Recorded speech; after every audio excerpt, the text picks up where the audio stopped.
Hello, today we're going to be going over kind of reviewing the free comics for Free Comic Book Day, which is also Comics Giveaway Day. I'll explain that in a second. That's happening May 2nd.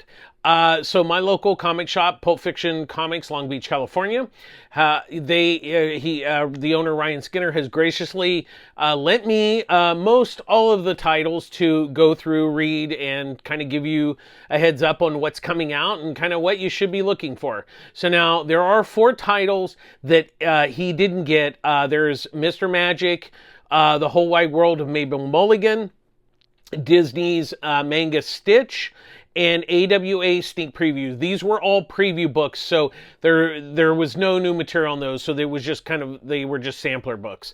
Now, it was always called Free Comic Book Day. That was owned by Diamond Comics. Once they went bankrupt, that kind of threw everything into chaos. Lunar Distribution did license out Free Comic Book Day. That's why the publishers that they handle, their titles say Free Comic Book Day. And then Penguin Random House came up with their own saying Comics Giveaway Day. So they have different logos, but they're all the same. Now, one thing to make sure that comic shops do have to actually buy these free comics. They're free to you, but they're not free to them. So make sure that when you go to your local comic shop on May 2nd for Free Comic Book Day, make sure you spend some money there because that'll help them pay for these comics, and they're also small business. So this particular video, we're going to go through the titles that are previews. Now, this is not really new. It's kind of new material, but it's a preview of something that's coming out.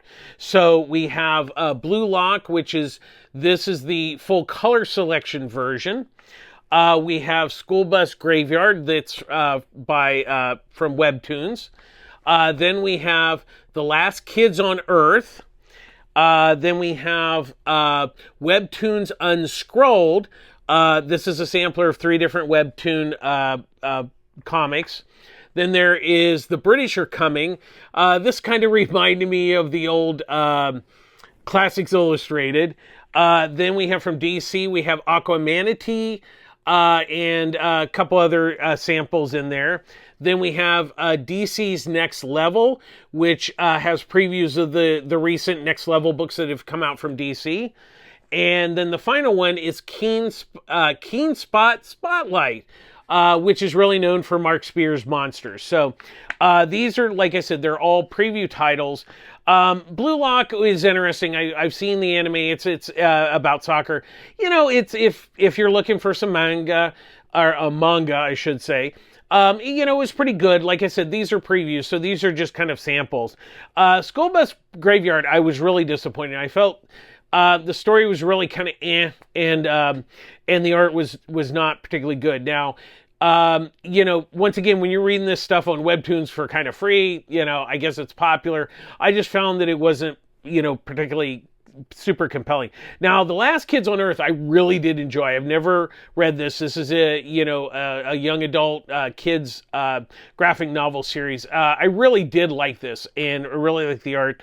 The Webtoon ones, the Unscrolled, they were kind of okay. They kind of had kind of the same problem. They were just kind of average, once again, you're reading on the line for free, but, actually, if I wouldn't be buying these, but they do have an audience. So if it's something you're interested in, go for it. The British Are Coming is, it's kind of like a book report. You're learning about history, but the art was actually pretty nice, and it does kind of go over the story of the British Are Coming. The Aquamanatee goes over, it covers DC's young adult titles. It also has a preview of Supergirl's Superheroes, which just came out. The DC Next Level, now that has been available before. They're just reprinting it again, but it does have samples of Lobo #1, Batwoman #1, Deathstroke #1, Lobo, and also has a preview of what was the other one? Firestorm and Zatanna, in the Barbara Gordon book that's coming out in a few months. The one that was kind of odd was the Keen Spot the spotlight title because Mark Spear's Monsters is very popular and he's on the cover, but if I wouldn't be getting it for that because there's just kind of pinups and an interview. Now there are some comics that are in it. There is a poster. It was kind of okay, and the sample of the other comics were kind of eh. But like I said, that one don't necessarily. It doesn't really have. It only has pinups of monsters. There is no new stories in there, so that's just kind of a heads up on that one. So, like I said, the preview titles are kind of. If you haven't read any of these books and they interest you, I think probably the best of them is probably The Next Level because you get samples of like 5-6 different books. Like I said, if you have kids, I really enjoyed The Last Kids on Earth. I really like that. But overall, they're previews, so they're just kind of sampler packs. So this is and I'll be doing more reviews covering the new with preview material. So stay tuned for those, and thanks for watching. Bye-bye.